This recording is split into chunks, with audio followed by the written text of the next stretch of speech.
Pahalgam ఉగ్రఘటన operation సింధూర్పై చర్చించేందుకు కేంద్ర ప్రభుత్వం పార్లమెంటు ప్రత్యేక సమావేశాలు నిర్వహించాలని కాంగ్రెస్ డిమాండ్ చేసింది.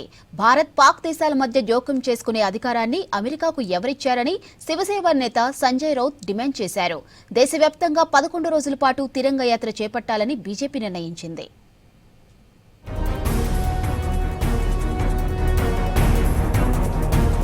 ఆపరేషన్ సింధూర్ సక్సెస్ అయిందని భారత రక్షణ శాఖ అధికారులు ప్రకటించిన తరువాత బీజేపీ తిరంగ యాత్ర చేపట్టాలని నిర్ణయించింది. దేశవ్యాప్తంగా 11 రోజుల పాటు అంటే ఈ నెల 13 నుంచి 23 వరకు తిరంగ యాత్ర చేయనుంది. ఈ యాత్రలో పార్టీ అగ్రనేతలు పాల్గొంటారని తెలుస్తోంది.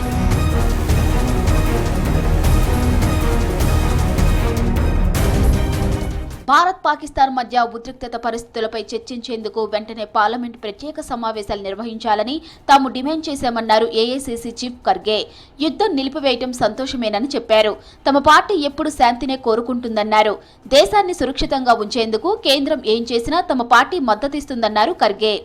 सिर्फ हमारे देश के लिए नहीं बोल रहा हूं मैं, पूरे संसार के लिए आज बुद्ध की आवश्यकता है.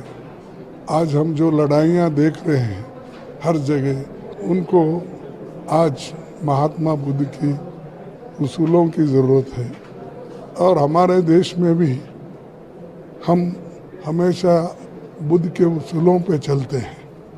కశ్మీర్ విషయంలో అమెరికా జోక్యం నిజమేనా అని ప్రశ్నించారు ఏఐసీసీ ప్రధాన కార్యదర్శి కేసీ వేణుగోపాల్. తమ మధ్యవర్తిత్వంతోనే భారత్ పాకిస్తాన్ కాల్పుల విరమణకు అంగీకరించాయని ట్రంప్ చెబుతున్నారని గుర్తు చేశారు. సిమ్లా ఒప్పందం కశ్మీర్ విషయంలో మూడో దేశం జోక్యం ఉండకూడదని చెబుతోందన్నారు. వెంటనే పార్లమెంట్ ప్రత్యేక సమావేశాలు ఏర్పాటు చేసి పహల్గాం తర్వాత పరిస్థితులను వివరించాలన్నారు KC Venugopal. Simla agreement is very clear. There will not be any three-party agreement at that point of time itself. That agreement is saying. But now American president is claiming that he is the mediator of all these things. Therefore our main thrust is to have a parliament meeting immediately. Bharat Pakistan యుద్ధంలో జోక్యం చేసుకునే హక్కు ట్రంప్కు ఎవరిచ్చారని ప్రశ్నించారు శివసేన ఉద్దవ్ ఠాక్రే వర్గం నేత సంజయ్ రౌత్. మన దేశంలో సాయుధ దళాలు సమర్థంగా ఉన్నా రాజకీయ నాయకత్వం బలహీనంగా ఉందని ఫైర్ అయ్యారు. భారత్ పాకిస్తాన్ ఘర్షణలో మూడో దేశం జోక్యం ఎందుకన్నారు సంజయ్ రౌత్. प्रेसिडेंट ट्रंप को ये अधिकार किसने दिया कि वो कश्मीर मामले में हस्तक्षेप करे? तो प्रेसिडेंट ट्रंप को क्या हमने चौधरी बनाया है क्या? कहाँ भी घुस जाते हैं. हमारी सेना हमारी फौज सक्षम है, वो कर लेगी, चाहे हमारी पॉलिटिकल लीडरशिप कमजोर हो. పాకిస్తాన్ సైన్యం కేవలం జమ్మూ ప్రజలనే కాకుండా గురుద్వారాలు, దేవాలయాలు, మదర్సాలను టార్గెట్ చేసుకున్నాయని అన్నారు జమ్మూ కాశ్మీర్ ముఖ్యమంత్రి ఒమర్ అబ్దుల్లా. భారత భద్రతా దళాలు మతమరపైన నిర్మాణాలను లక్ష్యంగా చేసుకున్నాయని పాకిస్తాన్ చేస్తున్న ప్రచారాన్ని ఖండించారు. పాక్ ప్రభుత్వం పదే పదే తప్పుడు ప్రచారం చేస్తోందని ఫైర్ అయ్యారు.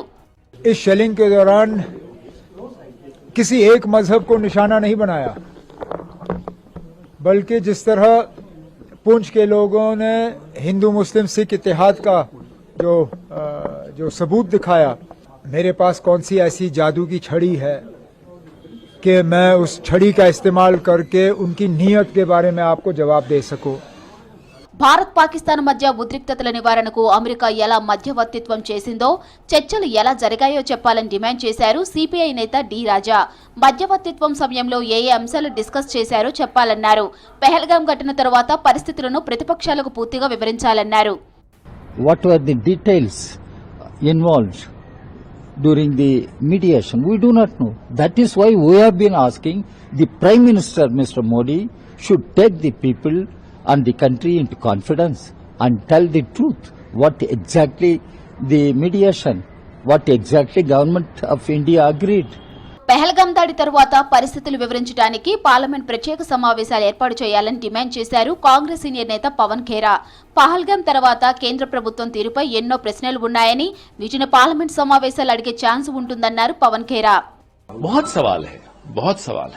सेना ने बहुत बहादुरी से पाकिस्तान के होश ठिकाने कर दिए, इसमें कोई शक की बात नहीं. सरकार से सवाल हैं और वो सवाल तभी पूछे जा सकते हैं जब संसद का विशेष सत्र हो. బీజేపీ దేశవ్యాప్తంగా తిరంగా యాత్ర చేపట్టాలని నిర్ణయిస్తే ఇండియా కూటమి మాత్రం పార్లమెంట్ ప్రత్యేక సమావేశాలు నిర్వహించాలని కేంద్రంపై ఒత్తిడి తీసుకొస్తోంది. మరి తిరంగా యాత్రపై ప్రతిపక్ష నేతలు ఎలా స్పందిస్తారో చూడాలి.